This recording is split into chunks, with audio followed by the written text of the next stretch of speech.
అన్నిటికంటే అశుభ్రం వచ్చిన ఆదివారం కాబట్టి పాత వారం అనకండి. రేపుడు కొత్త, ఈరోజు పాత. రేపు సంవత్సరం అనేది ప్రారంభమవుతుంది కాబట్టి నూతనంగా వచ్చారు. రైట్. ఇప్పుడు మనిషికి దేవదూతలు ఎప్పుడు పంపించబడతారో తెలుసా మీకు? రైట్. దేవదూతలు మనిషికి ఎప్పుడు వస్తారంటే, దేవుని యొక్క దూతలు ఎప్పుడైతే నేను నీ కొడుకుని,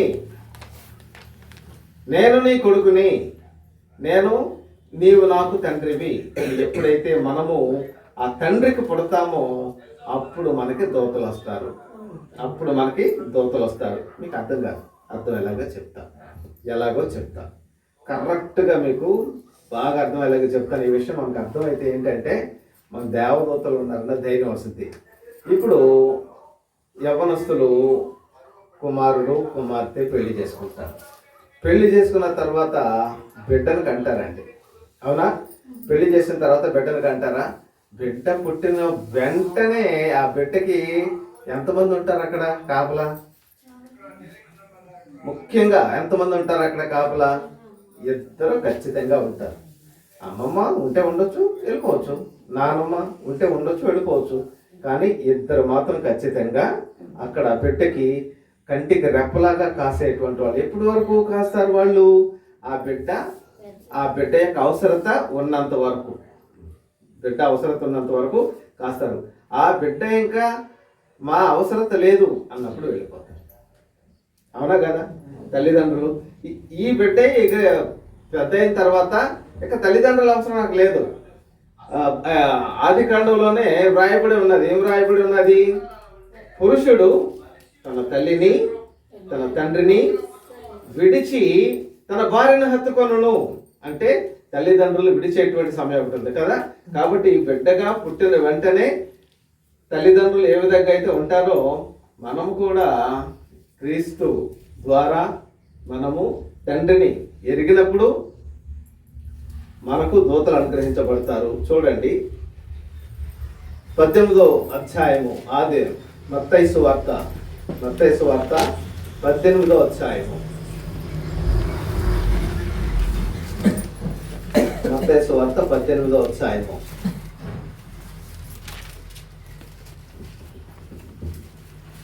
చూడండి, దేవుడు ఎప్పుడు 18లో నేను చెప్తాను. 10వ వచనం. ఈ చిన్నవారిలో ఒకరినైనను తృణీకరింపకుండా చూచుకొనుడి, వీరి దూతలు పరలోకమందున్న నా తండ్రి ముఖమును ఎల్లప్పుడూ పరలోకమందు చూచుచుందురని మీతో చెప్పుచున్నాను. ఇక్కడ చిన్నవారు అని అన్నది. ఈ చిన్నవారిలో ఏమండి? ఈ చిన్నవారిలో అని ఉంది కదా. ఇప్పుడు చిన్నవారంటే ఎవరు? అంత క్వశ్చన్ అంటే ఎవరు? చిన్నవారు అంటే అప్పుడే పుట్టినటువంటి వాళ్ళు, అంతే కదా. ఆ విధంగానే సమాధానం చెప్పండి. బైబిల్లో ఉన్న సమాధానం చెప్పకు. చిన్నవారు అంటే ఎవరు? చిన్నవాళ్ళు అంటే ఎవరు? చిన్నపిల్లలు, అంతే కదా. అప్పుడే పుట్టినటువంటి బాలురు. అప్పుడు పసిపిల్లలు. చిన్నవారు పసిపిల్లలకి తేడా ఉంది. పసిపిల్లలు పసిబాలురు అంటే నడవటం రాని వాళ్ళు. చిన్నవాళ్ళు అంటే అన్ని నడవటం వచ్చి అన్నవాళ్ళు, చిన్న పిల్లలు అనమాట. ఈ చిన్నవారిలో ఒకరినైనను తృణీకరింపకుండా చూచుకొనుడి, వీరి దూతలు. అంటే వీరి దూతలు అంటే చిన్నవారికి దూతలు ఉన్నాయా? మరి బైబిల్ చెప్తుంది వీరి దూతలని చెప్పిందా? వీరి దూతలు పరలోకమందున్న నా తండ్రి ముఖాన్ని చూస్తూ ఉంటాయంట. వీరి దూతలు తండ్రి వైపు చూస్తూ ఉంటాయట. అవునా? ఇంకా చూడండి, చిన్నవారంటే మీకు అర్థం కాలేదు కదా. పేతురు గ్రంథం దగ్గరికి వెళ్దాం. పేతురు పత్రిక దగ్గరికి వెళ్తే అప్పుడు మీకు చిన్నవారంటే ఏంటో మీకు అర్థం అవుతుంది. 2వ అధ్యాయము, పేతురు మొదటి పత్రిక 2వ అధ్యాయము.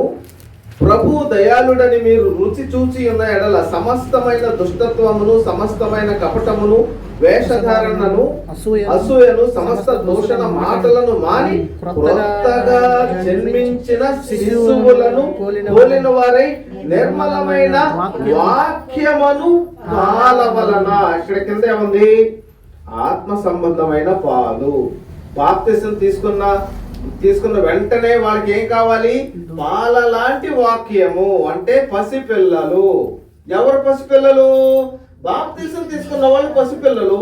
ఇక్కడ బైబిల్ అదే చెప్పిందా? మళ్ళీ చదువుదాం. ప్రభు దయాళుడని మీరు రుచి చూచి ఉన్న ఎడల సమస్తమైన దుష్టత్వమును, సమస్తమైన కపటమును, వేషధారణను, అసూయను, సమస్త దూషణ మాటలను మాని. అంటే అంతకుముందు దూషణ మాటలు, అంతకుముందు అసూయ, ఇవన్నీ ఉన్నటువంటి వాళ్ళు ఈ అసూయను మాని క్రొత్తగా జన్మించిన శిశువులను పోలి. బాప్తిసం తీసుకున్నప్పుడు శిశువులను పోలి ఎందుకు అని అన్నాడు? కొత్తగా జన్మించినటువంటి శిశువులను మీరు పోలి ఉండమని ఎందుకన్నారు? శిశువులు మనం నవ్వి అనుకొని అవుతారు, మనం భయపెట్టనుకో భయపడతారు. చాక్లెట్ ఇస్తారమ్మంటే వస్తారు, కొడతారంటే పారిపోతారు. ఒక దెబ్బ కొట్టిన తర్వాత మళ్ళీ వచ్చేసి అమ్మ అంటారు. చిన్నపిల్లలు కోపం ఉండదు, ఒక కొట్టినా కానీ ఆ తర్వాత మళ్ళీ వచ్చి అమ్మ అని చెప్పేసి మళ్ళీ. మరి పెద్దవాళ్ళు జన్మలో నిన్ను క్షమించండిరా, నీ మొక్క నాకు చూపించొద్దు, నీ ఇంటికి నేను ఇంకెప్పుడు రాను. నువ్వు చెల్లు అయితే ఏంటి, నాకు అక్క అయితే ఏంటి, తమ్ముడు అయితే ఏంటి, నీ ఇంటికి నేను నీ గుమ్మ తొక్కను, నాకు వస్తున్నాడు అనుకోండి, తల తెంచుకుని వెళ్ళిపోతాం. చూసారా? అంటే ఏమి మానమని దేవుడు చెప్తున్నాడు మొదటి నుంచి. ప్రభు దయాళుడని మీరు రుచి చూసినాడలా సమస్తమైన దుష్టత్వమును మానే. సమస్తమైనటువంటి దుష్టత్వమును నీవు మాని శిశువును పోలి ఉండాలి. ఎంతకాలము కూడా నువ్వు దుష్టత్వాన్ని మానడానికి, ఒకవేళ నీ మనసు అంగీకరించలేదా, నీ పరిస్థితి అంగీకరించలేదా, నువ్వు దుష్టత్వాన్ని మానపోతే శిశువుగాను ఉండలేవు. శిశువు అందరినీ ప్రేమిస్తాడు, శిశువు పగ పెట్టుకోడు, శిశువు కోపపడడు. కోపం ఉన్న ఆ సమయంలో శిశువుకు అన్నటువంటి లక్షణం ఏదన్నా అడగాలంటే శిశువుకున్న లక్షణం ఏంటో ఆడవాళ్ళు ఎవరన్నా చెప్పండి. శిశువుని పోలి ఉండమని చెప్పాడు కదా. శిశువుకు ఒక లక్షణం ఉంది. కొత్తగా జన్మించినటువంటి శిశువులకు ఒక లక్షణం ఉంది. ఆ శిశువులను పోలి మీరు ఉండాలి. శిశువులకు ఉన్నటువంటి లక్షణము, పెద్దవాళ్ళకు ఉన్నటువంటి లక్షణం ఎవరైనా చెప్పగలరా? స్త్రీలు ఎవరైనా చెప్పండి. శిశువులకు ఉన్న లక్షణం ఏంటి?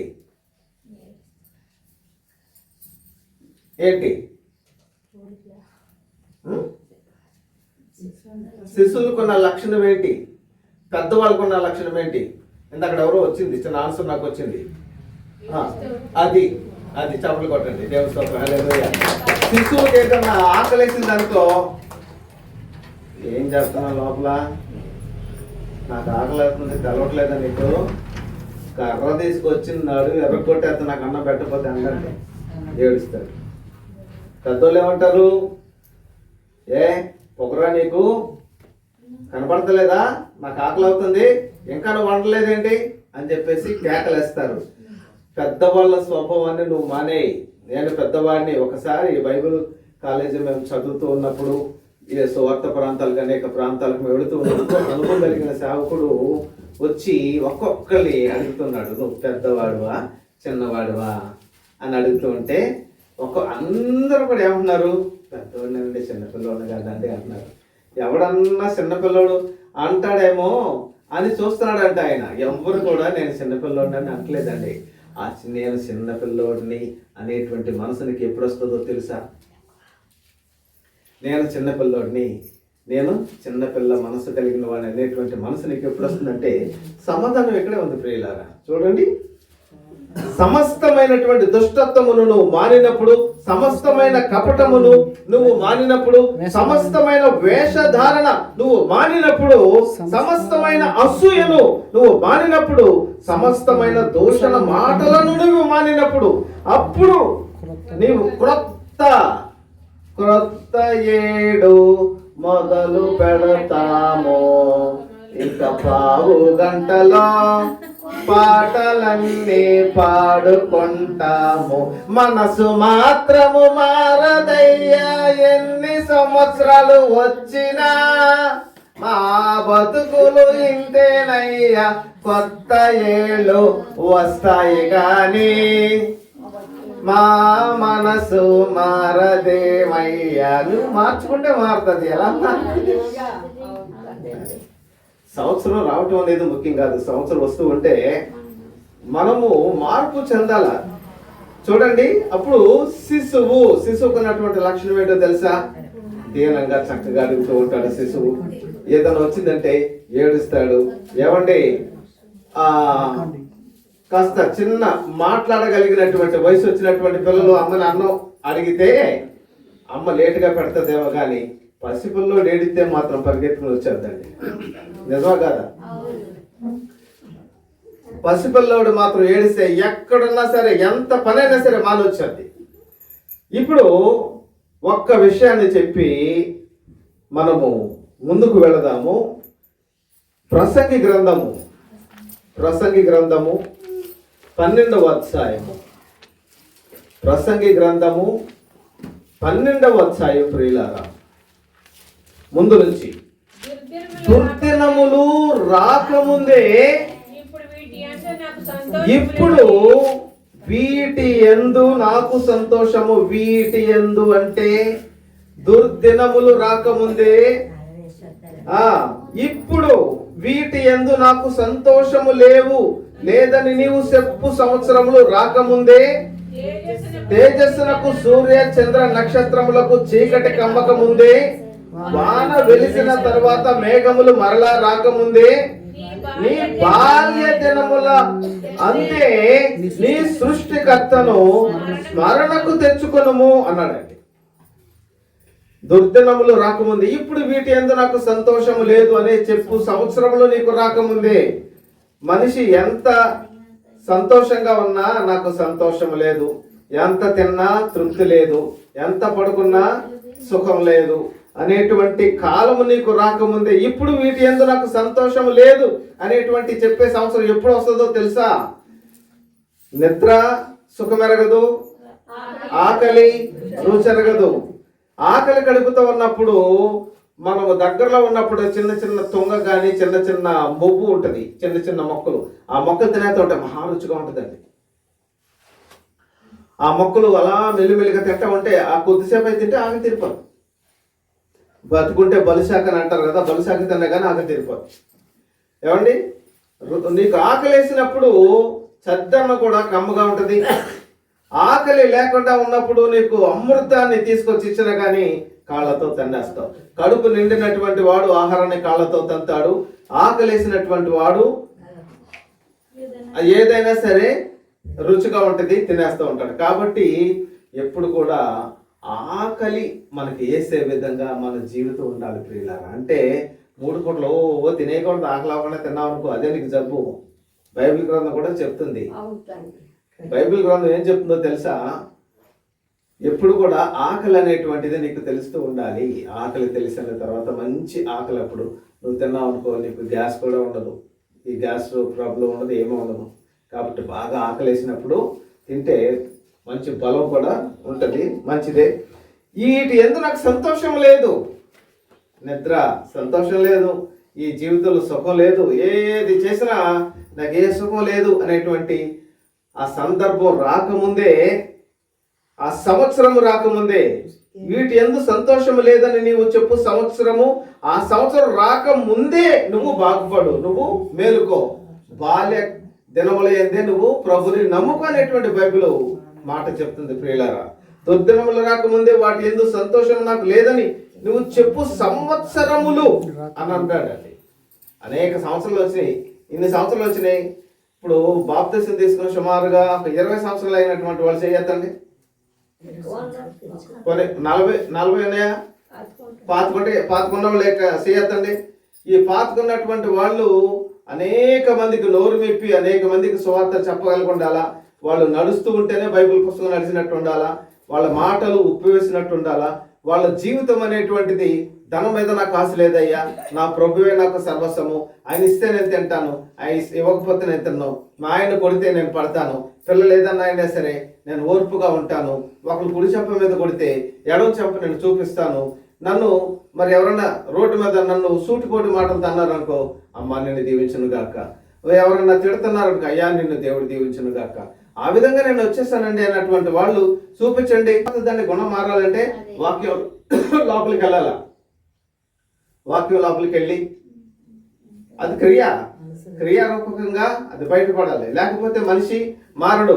ఆ చెప్పు సంవత్సరాలు రాకముందే, దుర్దములు రాకముందే, తేజనకు సూర్య చంద్ర నక్షత్రములకు చీకటి మరలా కమ్మక ముందే, వారం వెలిసిన తర్వాత మేఘములు మరలా రాకముందే నీ బాల్యదినములందే నీ సృష్టికర్తను స్మరణ తెచ్చుకొను. ఆ దినమున ఇంటి కావలి వారు వణుకుదురు. దీన్ని అన్నిటికీ అర్థాలు చెప్తా. ఇంటి కావలి వారు వణకటం ఏంటి ఏమండి? విసరువారు కొద్దిమంది ఎగుట చేత పని చాలించుకుందురు. విసరువారు కొద్దిమంది అవటం ఏంటి? ముందు చదివేసిన తర్వాత ఒక్కొక్కటే చెప్తా. కిటికీలలో గుండా చూచువారు కానలేక ఇందురు. తిరగట్టిరాళ్ల ధ్వని తగ్గిపోవును. వీధి తలుపులు ముయ్యబడును. పిట్ట యొక్క కూతకు ఒకడు లేచును. సంగీతము చేయు స్త్రీలు నాదము చేయు వారందరూ నిశ్శబ్దంగా ఉంచబడుదురు. ఎత్తు చోటులకు భయపడుదురు. మార్గముల యందు భయంకరమైనవి కనబడును. బాదము వృక్షము పువ్వులు పొయ్యును. మిడత బరువుగా ఉండును. బుట్ట బుడసరకాయ పగులును. ఎలయనగా ఒకడు తన నిత్యమైన ఉనికి పట్టునకు పోచున్నాడు. ఇదంతా చదువుతుంటే ఒక్కొక్క దాని గురించి క్లుప్తంగా వివరించేస్తాను చూడండి. ఒకవేళ 12 అయిపోయిందండి, బాంబులు వచ్చేసినాయండి, 3 సార్లు ఆగుతాయి ఇప్పుడు లైట్లు. అయిపోయింది వెంటనే happy new year, happy new year అని చెప్పి లేవకండి. అయిపోయిన తర్వాత అందరూ చెప్పుకుందరు. మనకి మొట్టమొదట దేనికి మనం ప్రాధాన్యత ఇవ్వాలి? న్యూ ఇయర్ వచ్చేసింది, ఇంకేం చేద్దాం, వెళ్ళిపోయి హ్యాపీ న్యూ ఇయర్ చెప్పేసి ఏంటి హ్యాపీ న్యూ ఇయర్ చెప్పేసావు. కడుపు నుండి పోతా, కాలు నుండి పోతా. ఎన్నిసార్లు చెప్పావు? మన మనసు మారి నూతనపరచబడి దేవునితో నువ్వు అనుసంధానం అయితే దేవుడు నేను ఉన్నతమైనటువంటి స్థితికి తీసుకెళ్ళి నేనైనా ఇంతలో ఉన్నాను, నేనైనా నువ్వు అసలు నేను ఊహించడానికి కూడా నేనంత నా స్తోమత ఎంత. గొర్రెల తొట్లో ఉండాల్సినటువంటి ఆయన్ని నేను ఇశ్రాయేలు రాసిన నేను సింహాసనం మీద కూర్చుంటే అయ్యా ఒకడు ఉన్నాడేంటి? నేను కదా అయ్యా నానాలి, అలాంటి బతుకు కదా నాది, నేనే కదా అలా ఉండాలి. ఏంటండి ఎలా అయిపోయినేంటి? అయ్యో నాన్నలు నన్ను ఎంత తన్నేవాళ్ళు కదా, ఎప్పుడు దూషిస్తూ ఉండేవాళ్ళు కదా, ఏదో దేవుడు చిన్న కళ కనేటువంటి అవకాశం ఇచ్చాడు, నేను కళ కానీ చెప్తూ ఉంటే తన్నాలి కదా నన్ను. కానీ ఏంటి, అన్నులు వచ్చి నా ముందు నాశనపడ్డారు. అయ్యా మరి కళ వచ్చింది ఎలా అని చెప్పాను, నన్ను తన్నారు కదా, ఇప్పుడు కూడా నన్ను తన్నాలి కదా, ఇప్పుడేంటి నా ముందు ఎలా ఉంటారు వాళ్ళు? ఏంటి నేను ఎందుకు ఇలాగా?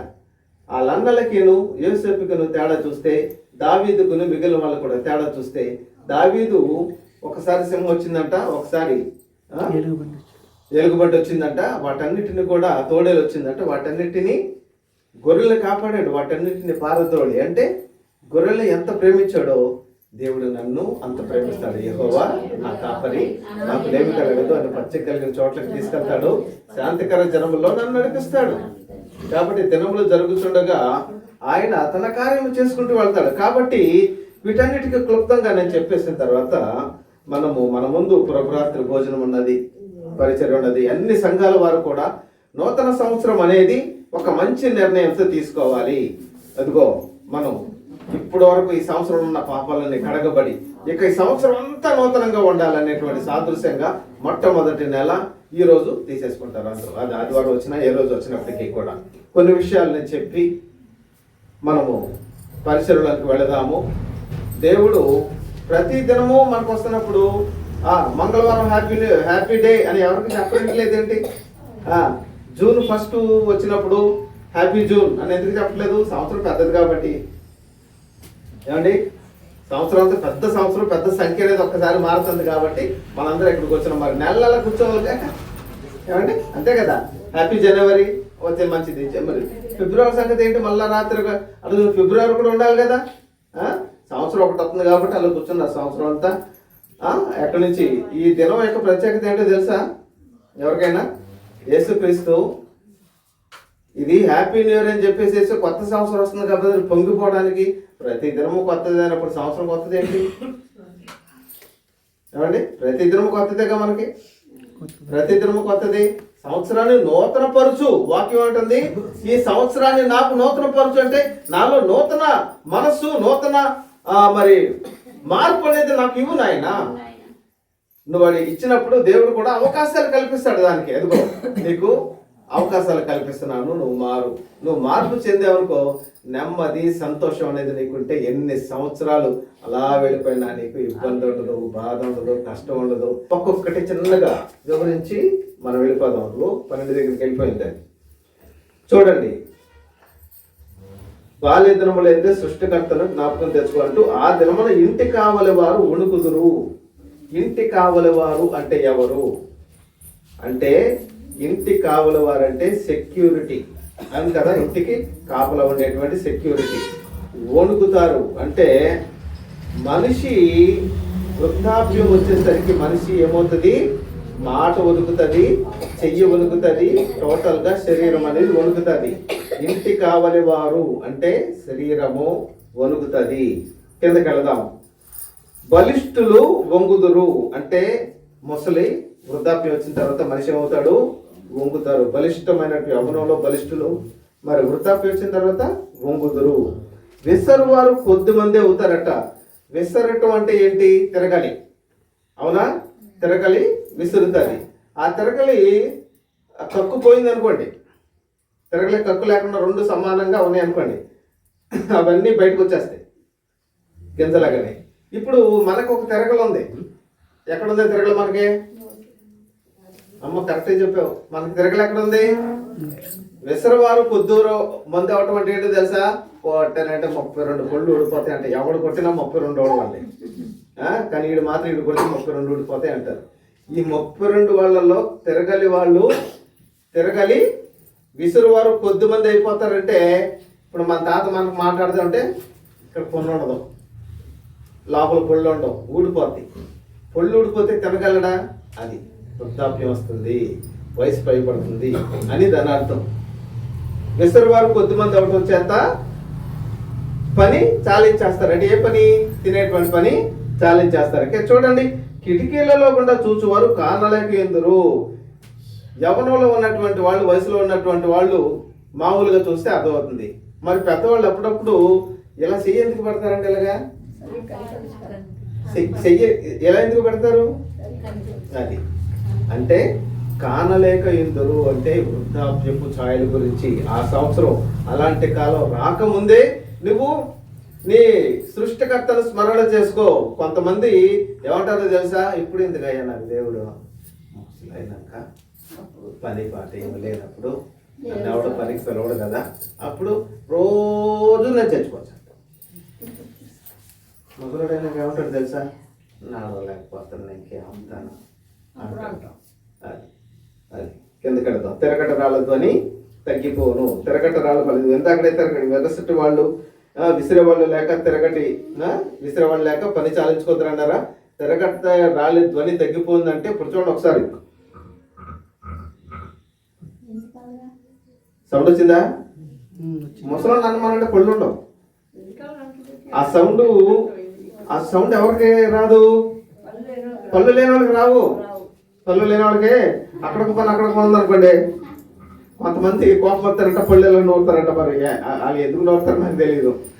కాబట్టి తెరగటి రాళ్ళతోని తగ్గిపోతుందంటే తిండి తింటే తగ్గిపోద్ది. వయసు వచ్చిన తర్వాత నేను ఒక పక్కనే తింటున్నాను, రెండో పక్క తిన్నాను, అసలు లోపలికి వెళ్ళిపోద్ది. కొంచెం వయసు పడిపోతే అంతే.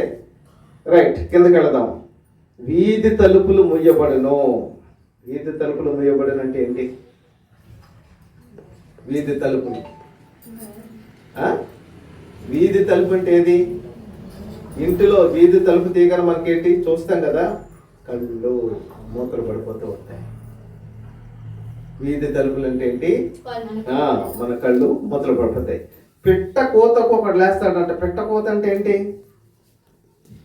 పిట్ట కోత అంటే ఏంటి? పిట్ట కోత అంటే ఏంటి? వయసులో ఉన్నటువంటి వాళ్ళు పడుకున్నారనుకో, ఎంత క్లియర్ గా బైబిల్ గ్రంథం ఉందో తెలుసా? అలాంటి పరిస్థితి రాకముందే నువ్వు ప్రభుని అంగీకరించాలి. అలాంటి పరిస్థితి నీకు రాకముందే, ఇప్పుడు యవ్వనుడుగా ఉన్నావు, నీకేం తెలియదు. ఎవరు ఉన్నావు కాబట్టి, యవ్వనస్తుడిగా నువ్వు ఉన్నావు కాబట్టి నీకేం తెలియదు. అక్కడికి వెళ్ళిన తర్వాత ప్రభుని నమ్ముతాను అనొద్దు అని దాని అర్థం. సంవత్సరములు, అలాంటి సంవత్సరములు రాకముందే నువ్వు సృష్టికర్తను స్మరణ చేసుకో. ఇప్పటి వరకు ఆయన చేసిన మేలులు మర్చిపోవద్దు. దేవుడు నీకు మేలు చేస్తున్నాడు, ఆరోగ్యం ఇస్తున్నాడు. ఇంకా కిందకి వెళితే సంగీతము చేయు స్త్రీలు నాదము చేయువారు నిశ్శబ్దంగా ఉంటారట. మీకేంటి చెప్పండి? ఇది సంగీతం చేసేటువంటి వాళ్ళు నిశ్శబ్దం అవటం అంటే ఏంటి? సంగీతం చేసేవాళ్ళు నిశ్శబ్దం అయిపోతారంటే ఏంటి అర్థం? ఎవరు చెప్పగలరా? స్త్రీలు ఎవరైనా చెప్పండి. అర్థం కదా? ఓది చేయలేదు వల్ల అర్థం కావట్లేదు కదా. సంగీతం చేసేటువంటి వాళ్ళు నిశ్శబ్దం అయిపోతాం అంటే అర్థం ఏంటి? రైట్, చెప్తాను చూడండి. చెప్తాను చూడండి. ఇప్పుడు నేను ఒక పాట అనేది మన స్టూడియోలో ఉంది, ఈ క్రిస్మస్ హడావుడి వల్ల వదిలేండి. ప్రార్థన విజ్ఞాపన తిరిగిందంటే సరే, ఇంకా పాడలేరు, మాట్లాడలేదు. కిందకి వెళ్దాం. ఈ శబ్దంగా ఎత్తు చోట్లకు భయపడుతురట. ఇదేంటి? ఎత్తు చోట్లకు భయపడుతురు. అర్థమైంది ఇదేంటో? చిన్న మెట్టు కూడా ఎక్కలేరండి, ఎక్కలే. ఎత్తు చోటకు భయపడిపోతారట. అంత ఎత్తా బాబాని. అదే పిల్లలైతే 3 మెట్లు నేను ఎక్కేస్తానంటారు, ఎత్తు నుంచి దూకెత్తారు, కొండెక్కేస్తారు, పరిగెత్తుతారు, వచ్చేస్తారు, పరిగెత్తారు, ఎత్తుతారు. ఇదంతా దేన్ని సూచిస్తుంది అంటే, అలాంటి సంవత్సరములు నీకు రాక ముందే నువ్వు దేవుని నమ్ముకో. సంవత్సరం వచ్చేస్తుంది, కొత్త సంవత్సరం వచ్చేస్తుంది, మంచిదే, వెళ్ళిపోదాం, కొత్త సంవత్సరం, నూతన సంవత్సరం కాబట్టి సంతోషంగా ఉండాలి. మరి సంతోషమే, మోండావు సంతోషం, కానీ నిజంగా లోపల సంతోషం ఉంటుందా? నిజమైన సంతోషం ఏంటి? ఒక మంచి నిర్ణయాన్ని తీసుకొని ఈ సంవత్సరంలో నేనేం చేశాను, ఏం చేయలేదని గుర్తు పెట్టుకొని ఈ వచ్చే సంవత్సరం ఈ విధంగా చేస్తే బాగుంటుందని మంచి నిర్ణయం తీసుకుని వెళ్ళావనుకో, నీకు నిజంగా సంతోషం ఉంటుంది. ఎత్తు చోట్లకు భయపడతాం అంటే ఎక్కలేరు. ఇంకా ఎత్తు చోట్ల నేను రాలేం బాబు, మేము స్వార్థలకు రాలేము, ఎక్కడికి రాలేం బాబు, అంత ఎత్తుగా ఉందా, రాలేమంట. ఎత్తు చోట్లకు భయపడటం అంటే అది. మార్గములు యందు భయంకరమైనవి కనబడును. చిన్న గుంట వస్తే అమ్మ బాబు రోడ్డు బాగాలేదు అంటారు. భయంకరమైనవి కనబడతాయట. మామూలుగా ఉన్నప్పుడు భయంకరమైనవి కనిపించవు. మరి అప్పుడు భయంకరమైనది ఎందుకు కనిపిస్తున్నది? ఆ వయసు వచ్చిన తర్వాత అది భయంకరమే. ఏదన్నా అడ్డున్నా వెళ్ళలేరు, పొదలున్నా వెళ్ళలేరు, నెర్రలున్నా వెళ్ళలేరు, రోడ్డు ఎత్తు పల్లలున్నా వెళ్ళలేరు, అడుగులు సరిగ్గా ఉండవు ప్రియులారా. దాని గురించి ఉన్నది. కిందకి వెళితే మార్గములు యందు భయంకరమైనవి కనబడును, బాదము వృక్షము పువ్వులు పుయ్యును అన్నాడండి. బాదపు వృక్షము పువ్వులు పూయటం అంటే ఏంటి? తెలియదు. తెలుసా ఎవరికైనా? బాదము వృక్షము పువ్వులు పూయటం అంటే ఏంటి? పురుషులు ఎవరికైనా తెలుసా? బాదం చెట్టు పువ్వులు పోతలే, పువ్వులు పూయకాయ, మరి ఏం చేద్ది? ఎవరికైనా తెలుసా? ఇదిగోండి, ఇది పూసిందా? పువ్వు పూసిందా లేదా? తెల్లని పువ్వు, ఇది బాదం పువ్వు పూయటం అంటే. బాదము వృక్షము పువ్వులు పూయినంటే తెల్లగా వస్తుంది, తెల్ల మత పువ్వులాగా వస్తుంది అనమాట. ముసలావకుండా అంటే అది వేరులే, వాళ్ళు చేసుకున్న ఏదో కొన్ని. బుడసరకాయ పగులును అన్నాడండి. మిడత బరువుగా ఉండును అనింది. మిడత బరువుగా ఉన్నటువంటి ఏంటి? మిడత బరువుగా రోజు నేను రోడ్ అంటే ఈ ఊర్లో వెళ్తా ఉంటే, అయ్యా చాలా బరువు పెరిగిపోయాను, మోకాళ్ళ నొప్పులు అయిపోతున్నాయి, అసలు నడవలేకపోతున్నాను అంటే బరువెక్కిపోతారు మనిషి. పని చేస్తూ ఉంటే మనిషి తేలికవుతాడు. పని చేయటం మానేస్తే, నువ్వు పని చేయటం మానేసే చాలు, అలాగే కూర్చో. ఒక 10 రోజులు కూర్చుని చూడు, నీ బరువు చూడు. 10 రోజులు పని చేస్తూ ఉండు, నీ బరువు చూడు. అంటే చూసారా మన శరీరం గురించి? ముందే అన్నాడు, ఇవన్నీ రాకముందే నువ్వు దేవుని స్మరణకు తెచ్చుకో. ఆ తర్వాత బుడ్డ పొడసరకాయ పగలటం అంటే ఏంటి? బుడ్డ పొడసరకాయ పగలటం అంటే ఎవరికైనా చెప్పగలరా? కరెక్ట్గా చెప్పండి. బుడ్డ పొడసరకాయ పగలటం అంటే ఏంటి ప్రియులారా?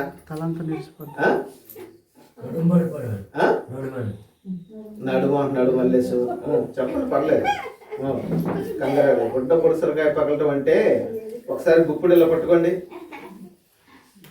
ఇది బుడ్డ పొడసరకాయ అంటే. ఎంతే ఉండదు, మన గుండె పగిలిపోద్ది. గుండెపోటు వచ్చి చచ్చిపోయాడు అండి.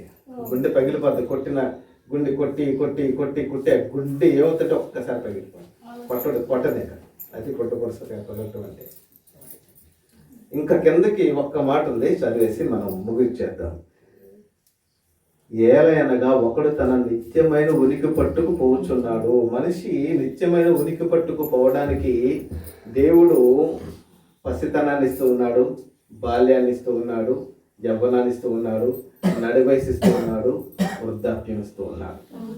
ఆ వృద్ధాప్యం వచ్చేంత వరకు నువ్వు రక్షణ పొందకుండా, మారు మనసు పొందకుండా ఉండకు. ముందే మారు మనసు పొంది ముందే వీటన్నిటి యందు నాకు సంతోషము లేదు అని సంవత్సరములు రాక ముందే, దేవుని స్తోత్రం, హల్లెలూయా. ఈ సంవత్సరం అనేది వెళ్ళక ముందే వెళ్ళిపోయింది కదా, అదిగో అలాంటి సంవత్సరంలో రాక ముందే నువ్వు మారు మనసు పొందు. అది దాని అర్థం. సందర్భానుసారమైనటువంటి వాక్యము. మనము నూతన సంవత్సరానికి వెళ్తున్నప్పుడు 12 నెలలు ఉన్నాయి. ఈ 12 నెలలో ఈ అలాంటి కాలము రాక ముందే నువ్వు ప్రభుని నమ్ముకుంటే నీ జీవితంలో నీకు సంతోషం ఉంటుంది. ప్రతి దినము నీకు నూతనంగా ఉంటుంది. ఏ సమస్య వచ్చినా పరిష్కారం అనేది పసిబిడ్డ. ఎందుకంటే మనం ఏం చదివాము, మీరు సమస్త కల్మషము గర్వెక్కుతున్నటువంటి దుష్టత్వం ఇదంతా మాని నువ్వు ఏముండాలి, ఏముండాలి? మీరు అక్కడ ఏముంది, మీరు దుష్టత్వం మాని పసి పిల్లల వంటి మనసు కలిగిన వారై, పసి పిల్లల మనసు కలిగిన వారుగా ఉన్నారనుకో, ఏ సమస్య వచ్చినా ఆయన ఇసుకునేది కాదు, ఆయన ఇసుకోడు, నీకు ఉన్నతమైనటువంటిది ఇస్తాడు. కాబట్టి నువ్వు పసిబిడ్డలాగా నూతనమైనటువంటి మనసు ధరించుకో, నూతనమైనటువంటి ఆత్మను ధరించుకో, నూతనమైనటువంటి స్వభావము. పసి పిల్లల వలె ఏ సమస్య వచ్చినా ఆయన దగ్గర ఆడటం నేర్చుకో. నాకు ఎవ్వరూ సహాయం చేసేవాళ్ళు లేరండి, ఎవ్వరు లేకపోయినా కానీ నాయన నేను చేయాలంటాను అంతే. ఎలా కుదురుతుందండి, నీకు కూడా అలా కుదురుతుంది. నీకు కూడా నీకు ఏ విధమైన పరిస్థితి వచ్చినా ఆయన దగ్గర ఆడటం నేర్చుకో. ఆయన ఏ విధంగా నీకు సహాయం చేస్తాడో ఖచ్చితంగా సహాయం చేస్తాడు. కింద ఒక మాట ఉన్నది, ఏలైనగా ఒకడు నిత్యమైన ఉనికి పట్టుకు పోచున్నాడు, వాని నిమిత్తము ప్రలాపించువారు వీధిలో తిరుగుదురు. వెండి త్రాడు విరిగిపోవును, బంగారు గిన్నె పగిలిపోవును. బొవ్వ తినేది వెండి త్రాడు, వెండి తాడు విడిపోవును, బంగారపు గిన్నె పగిలిపోవును, దార ఎత్త కుండ పగిలిపోవును, బావి ఎత్త చక్రము పడిపోవును, మన్నైనది వెనుకటి వలె మరలా భూమికి చేరును. ఆత్మ దాన్ని దయచేసిన దేవుని ఎదుర్కొను, పోవును. సమస్తము వ్యర్థమని ప్రసంగి చెప్పుచున్నాడు. ప్రసంగి జ్ఞాని అయి ఉండెను, అతడు జ్ఞానులకు జ్ఞానము బోధించెను. అతడు ఆలోచించి సంగతులు పరిశీలించి అనేక సామెతలు అనుక్రమపరిచెను. ప్రసంగి ఇంపైన మాటలు చెప్పుటకు పూనుకొనెను, సత్యమును కూర్చి నా మాటలు యథార్థ భావముతో వ్రాయుటకు పూనుకొనెను. జ్ఞానులు చెప్పు మాటలు ములుకోళ్ళ వలెను చక్కగా కూర్చబడి బిగకొట్టబడిన మేకుల వలె ఉన్నవి. అవి ఒక్క కాపరి వలన అంగీకరింపబడినట్టున్నవి. ఇదియు కాక నా కుమారుడా, గీతోపదేశము వినుము. పుస్తకములు అధికంగా రచింపబడును, దానికి అంతము లేదు. విస్తారముగా విద్యాభ్యాసము చేయడం దేహానికి కూడా మంచిది కాదు. కిందకు వస్తే ఇదంతయు వినిన తర్వాత తేలిన ఫలితార్థము ఏంటి అని మన ప్రసంగి గారు ఏమంటున్నాడంటే, సొలొమోను గారు, దేవుని యందు భయభక్తులు కలిగి ఉండి ఆయన కట్టడలను అనుసరించి నడుచుచూ ఉండవలెను. మానవ కోటికి ఇది ఏ విధి. గూఢమైన ప్రతి అంశమును గురించి దేవుడు విమర్శ చేయనప్పుడు అది ఆయన ప్రతి క్రియను అది మంచిదే గాని చెడ్డదే గాని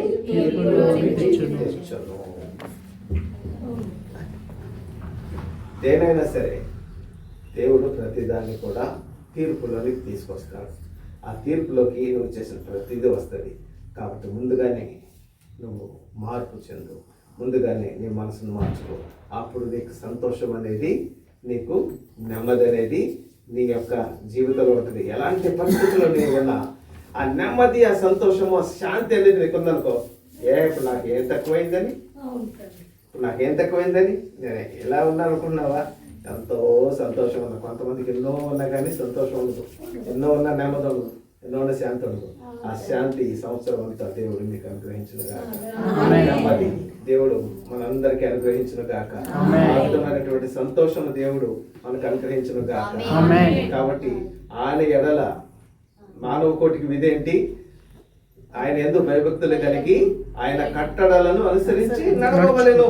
ఈ సంవత్సరం అంతా ఆయన కట్టడాలను అనుసరించి నడుద్దాం. భయము భక్తి కలిగి జీవితం కళ్ళు మూసుకొని ప్రార్థించాలి. మనం ప్రార్థించాలి. మా తండ్రి తల్లి మీ మాటలు వింటూ తల్లి ఈ సంవత్సరంలో ప్రవేశించడం గొప్ప భాగ్యం నాయన. తల్లి కొత్తగా వచ్చిందని చెప్పేసి నాయన ఈరోజు ఎంతో సంతోషంగా గట్టిగా అరిసి కేకలేసిన సంతోషం అనేది రాదే. ఎంత అరిసి హ్యాపీ 100 మందికి చెప్పిన సంతోషం అనేది రాదే. హ్యాపీ ఆయన హ్యాపీ వచ్చింది కాబట్టి హ్యాపీ అన్నారు. నిజమైనటువంటి సంతోషము, నిజమైన ఆనందము మీ కట్టడలను మేము ఆచరించినప్పుడు, మేము యథార్థవంతులుగా భయము లేనప్పుడు సంతోషమే, ఉన్నప్పుడు సంతోషమే. నీవు నాకున్నావు కదయ్యా, ఒక్క పూట నాకు లేకపోతే ఏంటి? ఈ రోజు నేను ఎప్పుడు కూడా అసలు ఫస్ట్ అనేది లేకుండా నేను ఉండగలిగానంటే అయ్యా మీరు నాకు సమృద్ధిని ఇవ్వబట్టే కదా అనేటువంటి ఆ నెమ్మది ఉంటే నీకు దిగులనేది వదిలిపోయారా?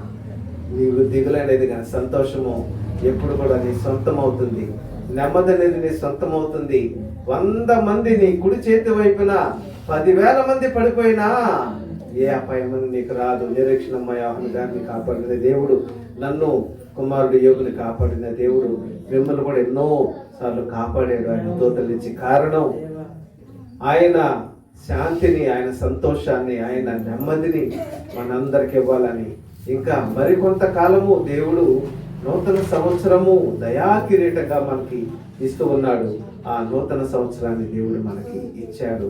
ఆ నూతన సంవత్సరంలో నూతనంగా ఏ విధంగా మనం ఉండాలని మంచి ఆలోచన చేసుకుని ముందుకు సాగుదాం. పరమ తండ్రి మీ వందనాలు, జీవం కలిగిన మీ నామానికే కృతజ్ఞత స్తోత్రాలు చెల్లిస్తూ ఉన్నాం తండ్రి. ప్రతి ఒక్కరము ప్రభా తండ్రి ఆ నెమ్మదిని, ఆ సంతోషాన్ని, ఆ సమాధానాన్ని పొందుకుని ప్రభా దుర్దినములు రాకముందే వీటి యందు నాకు సంతోషము లేదని నువ్వు చెప్పు సంవత్సరములు రాకముందే, చీకటికి సూర్యుడు కమ్మక ముందే మీ సృష్టికర్తను మీ బాల్య దినములు ఎంతే అనగా ఇప్పుడున్న పరిస్థితుల్లోనే బాల్యము అనగా చిన్నపిల్లల బాల్యం అని కాదని అర్థం.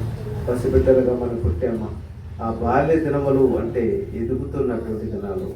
అలాంటి దినములలోనే అన్ని స్మరణకు తెచ్చుకోను.